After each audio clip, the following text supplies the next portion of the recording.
Very good morning, everyone. Today we are going to start our new unit, and that is unit number 7, database development. Traditionally, data was organized in file formats. These systems stored group of records in separate files, and so they were called file processing system. In a typical file processing system, each department has its own file designed specifically for those applications. The department itself working with data processing staff set policies or standards for the format and maintenance of its files. Programs are depend on the files and vice versa. This means that when the physical format of the file is changed, the program has also changed. This method has major drawback and such as data redundancy, data inconsistency, data isolation, integrity problem. So, these problem can be resolved if we maintain a proper DBMS, and that is database management system. So, in this session we are going to learn about database, and the topics that we are going to cover is database concepts, data storage, manipulating data, and creating a database object. You have heard that a database system can be used to store data effectively while avoiding all the problem we have discussed earlier. Therefore, to store the data, what do you need? You need a database management system. And a database is a collection of logically related data. DBMS is basically what? It's a software that we people are using to store and manage data in a tabular format. Database एक ऐसा system है जहाँ पे हम अपना data maintain करते हैं. किस फॉर्मेट में? टेबुलर फॉर्मेट में. तो डेटाबेस को हम क्या कहते हैं? एक organise collection of data. Why organise collection of data? क्योंकि हमारा जो जितना भी डेटा है इसमें एक फुली ऑर्गेनाइज मैनर में अरेंज किया जाता है. That is tables. You can visualise is as a container of information. हम इसको क्या कह सकते हैं? Container of information. डेटाबेस एक ऐसी प्लेस है जहाँ पे आपको सारी इंफॉर्मेशन मिलेगी. So we call it as a container of information. Now let us take an example. Suppose if you own a stationery shop and you need to keep the detailed record of the material available in your shop, what you will do? You also need to store information about pricing, stock level for recording old stock. While in a manual system, you would maintain several files with different bits of information. In the computerized system, you would use database such as Microsoft Access, MS SQL to organize your data as per the need of your business. इसमें क्या बोल रहा है कि जैसे आपके पास एक stationery shop है और आपको उस स्टेशनरी शॉप का सारा रिकॉर्ड मेंटेन करके रखना है कि उस स्टेशनरी शॉप में आपके पास कितना मटेरियल अवेलेबल है. देखिए, दो तरीके होते हैं, एक मैनुअल और दूसरा कंप्यूटराइज. मैनुअली अगर आप मेंटेन करते हैं तो आपको कितनी सारी फाइल्स बनानी पड़ेगी, लेकिन अगर आप कंप्यूटराइज करते हैं तो कंप्यूटराइज करने के लिए आपके पास बहुत सारे सॉफ्टवेयर्स हैं, बहुत एप्लीकेशंस हैं जो आप यूज़ करके अपने डेटा को मेंटेन कर सकते हैं. एंड दोज एप्लीकेशंस और the software are Microsoft Access, MS SQL. Our next topic is database management system. Database management system जैसे मैंने आपको बताया था, what is it? It's a software package. इसमें क्या है? कंप्यूटर प्रोग्राम जो क्या हेल्प करता है आपको कंट्रोल करने के लिए? Creation, maintenance and use of a database. It is basically what? It's a collection of program that enable users means you people or I, to store, modify, extract data from a database as per our requirements. Data can be organized in two ways. and they are flat files and the relational. Flat files. If we'll talk about flat database, it's a simple database system in which each database is represented as a single table, in which all the records are stored in a single row of data, which is separated by delimiters, commas. This table is stored as a simple text और may be as spreadsheet. हम flat file की बात करें तो flat file क्या हो सकती है? आपकी एक्सेल की शीट. एक्सेल की शीट को आप क्या कह सकते हैं? एक फ्लैट फाइल. रिलेशनल डेटाबेस क्या होता है? ये कलेक्शन होता है डेटा आइटम का जो ऑर्गेनाइज किया जाता है as a set of formally describe table. अब अगर हम इसकी बात करें रिलेशनल की, तो इसका क्या एग्जांपल हो सकता है आपका? Oracle, Access, SQL. So in flat file data is stored in a single table. हमारी फ्लैट फाइल में जो हमारा डेटा होता है वो सिंगल टेबल में स्टोर होता है. लेकिन अगर हम रिलेशनल की बात करें उसमें जो डेटा होता है हमारा मल्टीपल टेबल में स्टोर होता है.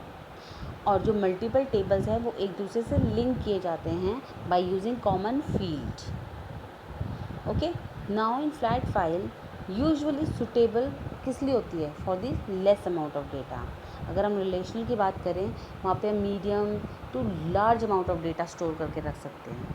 Now the database server. Server की बात करें तो सर्वर क्या होता है? एक ऐसा एरिया जहाँ पे आपको सारी इन्फॉर्मेशन मिल सकती है. जैसे कंपनी है, कंपनी क्या करती है? अपनी सारी इन्फॉर्मेशन एक प्लेस पे सेव करके रखती है सो दैट कि उसके जो एम्प्लॉयज़ हैं या यूज़र्स हैं वो इन्फॉर्मेशन ग्रैब कर सकें. तो वो एरिया जहाँ पे सारी इन्फॉर्मेशन स्टोर होती है that is a server. That we call it as a server. Database servers are dedicated computers that hold actual database and run only DBMS related software. Typically, database available on the database server are accessed through command lines. मतलब कि अगर हमें कोई भी data निकालना होता है data server से तो हम क्या यूज़ करते हैं? कमांड लाइन्स या GUI टूल्स.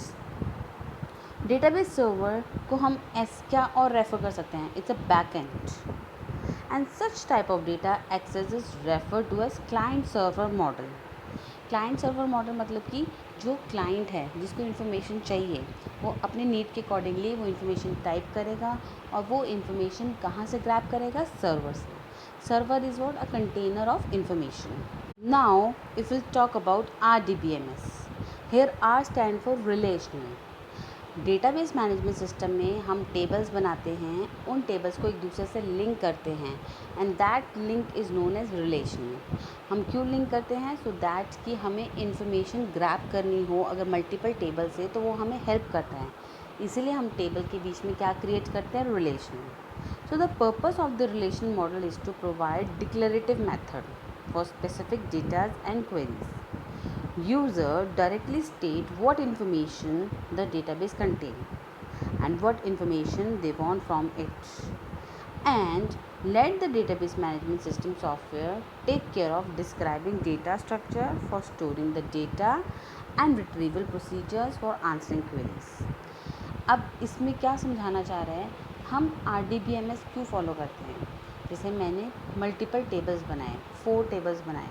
अब उन 4 टेबल्स को मैं एक दूसरे से लिंक करूँगी बाय क्रिएटिंग अ रिलेशन. अब मुझे कुछ इन्फॉर्मेशन ग्रैब करनी है. कुछ इन्फॉर्मेशन मेरी टेबल 1 में है, कुछ इन्फॉर्मेशन मेरी टेबल 2 में है एंड कुछ इन्फॉर्मेशन 3 या 4 में हो सकती है. तो मैं क्या करूँगी? क्वेरी का यूज़ करके एक सिंपल क्वेरी लगा के उन चारों टेबल में से वो इन्फॉर्मेशन ग्रैब कर सकती हूँ तब जब उन टेबल के बीच में रिलेशन क्रिएट हुआ हो. Now the database concept. Database is a collection of logically related data. DBMS is what? It's a software. I told you earlier why we are using this DBMS to store and manage data. In which form? Tabular form. So DBMS provide following advantages also. The very first advantage is that it eliminate the need to store duplicate copies of the same data. अगर हम अपना data access का use करके या database का use करके maintain करते हैं तो उसमें जो हमारा डेटा रिपीटिशन है वो रिमूव हो जाता है. लेकिन अगर हम एक्सेल में मेंटेन करते हैं उसमें हमारे पास चांसेस हो सकते हैं कि हमारा डेटा रिपीट हो जाए. Second, the data is stored only once and can use for multiple purpose. मतलब कि हमने डेटा एक बार मेंटेन करना है और वही डेटा मल्टीपल पर्पस के लिए यूज़ किया जा सकता है। जैसे एक बिज़नेस है, बिज़नेस ऑर्गेनाइजेशन है, उस बिज़नेस ऑर्गेनाइजेशन ने अपनी क्या करी, एक प्लेस पे अपना डेटा मेंटेन करके रखा और उस पर्टिकुलर डेटा को सेल्स डिपार्टमेंट हो गया, परचेज डिपार्टमेंट हो गया, मार्केटिंग डिपार्टमेंट हो गया, पर्सनल डिपार्टमेंट हो गया, कोई भी डिपार्टमेंट उस इंफॉर्मेशन को ईजिली यूज़ कर सकता है। It eliminates the need to make changes in this same data at multiple. अगर आप एक्सेल पे वर्क करते हैं, आप शीट 1, शीट 2, शीट 3 पे अपना डेटा मेंटेन करते हैं, अगर आपने शीट 1 पे कुछ वर्क करा है तो वो शीट 2, शीट 3 पे अपने आप रिफ्लेक्ट नहीं करेगा। लेकिन अगर हम एक्सेस पे वर्क करते हैं तो ये हमें हेल्प करता है कि वो एलिमिनेट कर देता है कि हमें बार बार चेंजेस नहीं करने पड़ते सारे टेबल्स में। क्यों? क्योंकि हम टेबल्स में रिलेशन क्रिएट करते हैं। रिलेशन क्रिएट करने का मतलब कि अगर हम एक टेबल पे चेंजेस कर रहे हैं तो वो बाकी सारे टेबल्स पे ऑटोमेटिकली रिफ्लेक्ट करेगा। This provide possibility of inducing error in data, और इसकी वजह से हमारे डेटा में कोई भी एरर नहीं हो सकती। क्यों? क्योंकि हमारा डेटा अगर हमने कुछ चेंज किया तो वो रिफ्लेक्ट करेगा मल्टीपल टेबल्स में। It ensures that the data is secure from unauthorise access. अब अगर हम एक्सेस का यूज़ कर रहे हैं तो एक्सेस में हम यूज़र्स को कुछ पासवर्ड या यूज़र नेम प्रोवाइड करते हैं, वो उस पर्टिकुलर यूज़र नेम और पासवर्ड का यूज़ करके ही इंफॉर्मेशन को ग्रैब कर सकता है।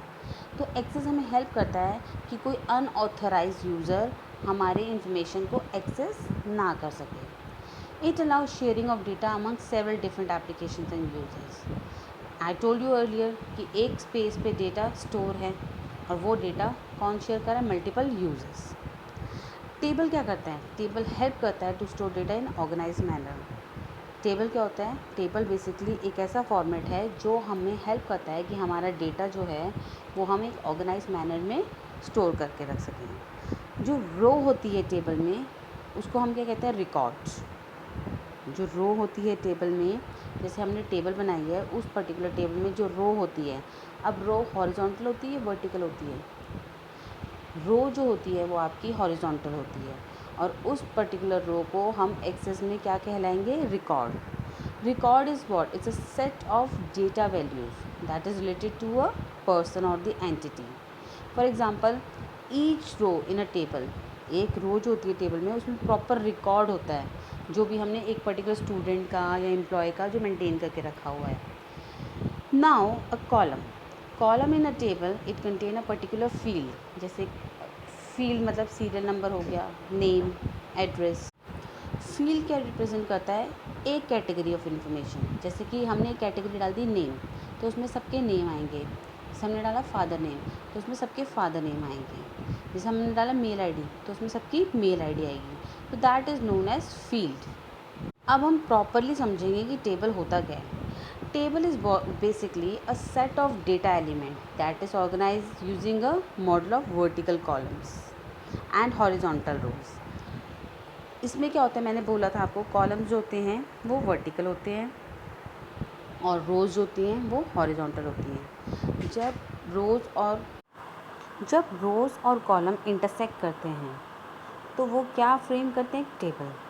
A table has defined number of columns but can have any number of rows. Each row is identified by the value appearing in a particular column. Identify as a unique key or the key field. This is all about table. Now column. हम access में column को field भी बुला सकते हैं। Column is what? It's a set of data values of a particular simple type. One for each row of the table. The column provide what? It provide the structure according to which the rows are composed. मैंने आपको पहले भी बताया था, column serial number भी हो सकता है, फादर नेम भी हो सकता है, मदर नेम भी हो सकता है, फ़ोन नंबर भी हो सकता है। कॉलम्स को हम एक्सेस में फील्ड कहते हैं। Now are another topic is row. जैसे हमने डिस्कस किया, रो को हम रिकॉर्ड कहते हैं। रिकॉर्ड के अलावा हम इसे टपल भी बुला सकते हैं। Row also called as a record और tuple. It represent a single data item in a table. Single data item मतलब कि एक पर्टिकुलर स्टूडेंट का name, roll number, class, address, phone number. So ये प्रॉपर जब आप कंबाइन करेंगे तो एक सिंगल डेटा बनेगा.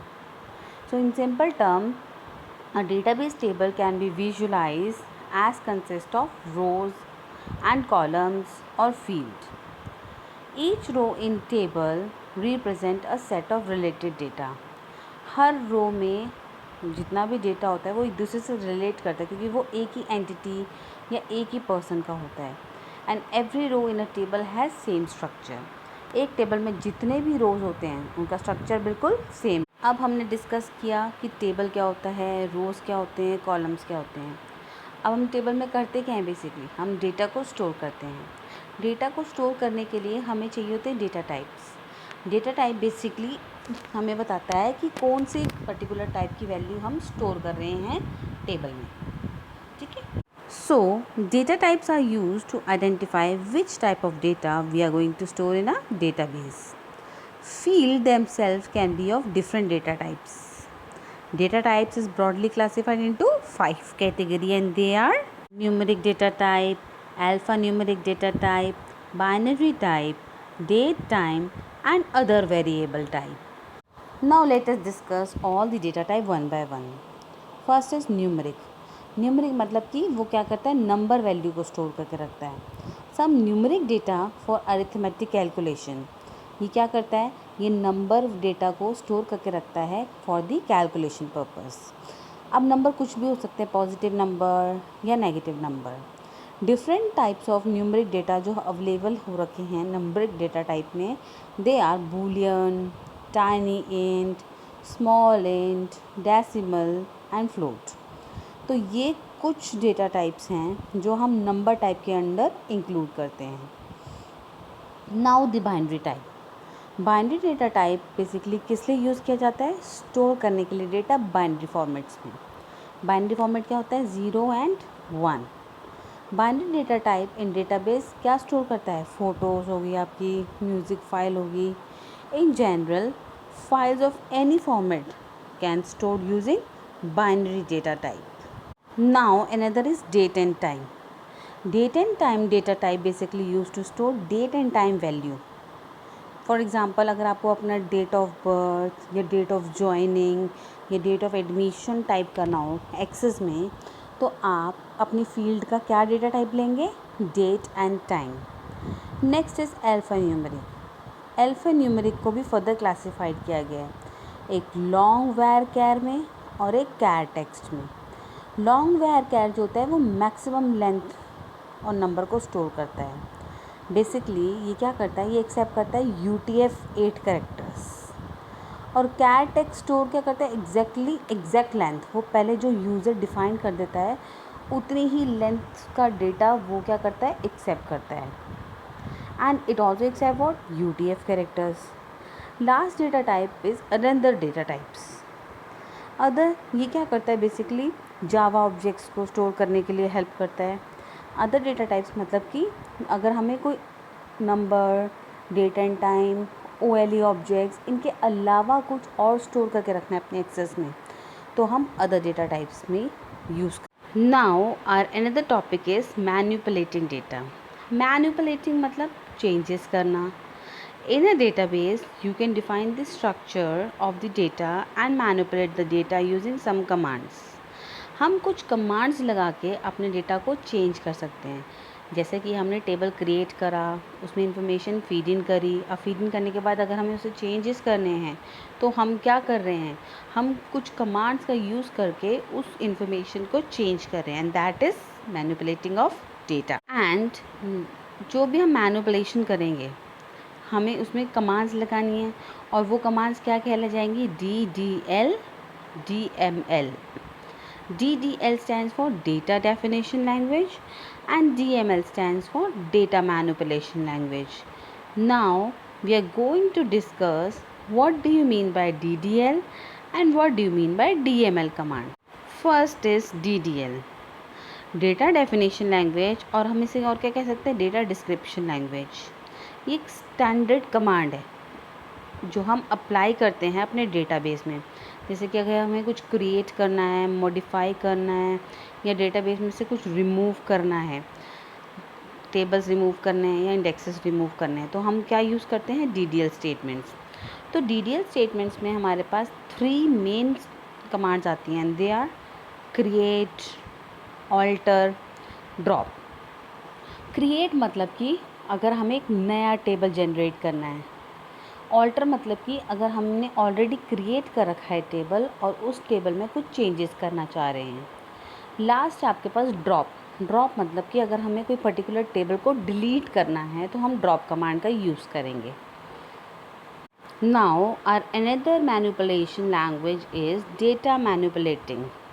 डेटा मैनिपुलेटिंग मीन्स ये क्या करता है, यूज़र को अनेबल करता है कि वो एक्सेस कर सके और डेटा को चेंज कर सके। इसका बेसिकली क्या गोल होता है कि ये क्या प्रोवाइड करता है, ह्यूमन इंटरवेंशन। किसके साथ, सिस्टम के साथ। डेटा मैनिपुलेशन में क्या करते हैं, पहले हम डेटा को सेलेक्ट करते हैं तभी तो हम चेंज करते हैं, या हमारे पास टेबल ऑलरेडी है, हमें उसमें कुछ इंसर्ट करना है या डिलीट करना है या अपडेट करना है, तो हम क्या कर रहे हैं, डेटा को मैनिपुलेट कर रहे हैं। So retrieval of information from the database. अगर एक डेटाबेस में से हमें डेटा को निकालना है तो हम कौन सी स्टेटमेंट यूज़ करेंगे, सेलेक्ट स्टेटमेंट।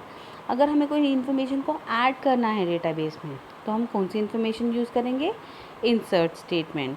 और अगर कुछ डिलीट करना है तो डिलीट स्टेटमेंट, मॉडिफिकेशन करना है तो अपडेट स्टेटमेंट। बेसिकली अगर हम एक बड़े से डेटाबेस में से कोई इन्फॉर्मेशन निकालना चाह रहे हैं तो हम उस पर क्वेरी लगाते हैं। क्वेरी मतलब एक क्वेश्चन पुट करते हैं, उस क्वेश्चन के अकॉर्डिंगली हमें वो आंसर रिट्रीव करके देता है। तो क्वेरी लैंग्वेज किसका पार्ट है, हमारा DML का ही है, that is data manipulation language. ये क्या करके देता है, हमें डेटा को रिट्रीव करके देता है। जो टर्म है आपका DML और क्वेरी लैंग्वेज, ये ऑफनली क्या यूज़ किए जाते हैं, साइमल्टेनियसली, मतलब कि मतलब हम DML भी बोल सकते हैं उसे और क्वेरी भी बोल सकते हैं। जो सबसे पॉपुलर आज के टाइम में आपका डेटा मैनिपुलेशन लैंग्वेज है वो कौन सी, आपकी SQL। SQL का यूज़ किया जा रहा है किस लिए, डेटा को मैनिपुलेट करने के लिए और डेटा को रिट्रीव करने के लिए। Next is what, there are 2 types of DML। एक होता है आपका प्रोसीजरल, एक होता है नॉन प्रोसीजरल। प्रोसीजरल में यूज़र पहले से स्पेसिफाई करता है कि उसको मतलब कि कितना डेटा चाहिए, कौन सा चाहिए और कैसे चाहिए। नॉन प्रोसीजरल में यूज़र सिंपली क्या स्पेसिफाई करता है कि उसको कौन सा डेटा चाहिए। This is easier for the user but may not generate code as efficient as that produce by procedural. अगर हमें कोई भी पर्टिकुलर टास्क एक प्रोसीजरल करेंगे वो टास्क हमारा अच्छे से परफॉर्म होगा इंस्टेड ऑफ नॉन प्रोसीजरल। तो हमारा प्रोसीजरल अगर हम कमांड्स लगाते हैं तो हमारा डेटा इजीली फेच और रिट्रीव किया जाएगा। नॉन प्रोसीजरल में एग्जैक्ट डेटा तो नहीं आएगा, आएगा तो सही बट वो उस लेवल का नहीं आएगा जिस लेवल का हमें चाहिए। Now our next topic is how to create a database objects. अब हम डेटाबेस ऑब्जेक्ट कैसे क्रिएट करते हैं, सबसे पहले हम इस टास्क बार पे जाना है। टास्क बार पे हमारे पास एक स्टार्ट बटन, फिर हम जाएंगे ऑल प्रोग्राम पे, then Microsoft Office, and in the Microsoft Office we have an application Microsoft Access. जब हम माइक्रोसॉफ्ट एक्सेस पे क्लिक करेंगे तो हमें सबसे पहले ये इंश्योर करना है कि हमारा एक ब्लैंक डेटाबेस सेलेक्ट हो रखा हो। जब हम ब्लैंक डेटाबेस सेलेक्ट करेंगे वहीं पे हमारे पास एक नेम दिया होगा, फील्ड नेम। उस फील्ड नेम में हम अपने डेटाबेस का नाम डालेंगे, हम कुछ भी डाल सकते हैं, स्कूल, स्टूडेंट, टीचर, कुछ भी। लास्ट स्टेप इज़ कि हम उस पर क्रिएट बटन पे क्लिक करेंगे। जैसे हम क्रिएट बटन पे क्लिक करेंगे हमारा एक नया डेटाबेस फ्रेम हो जाएगा।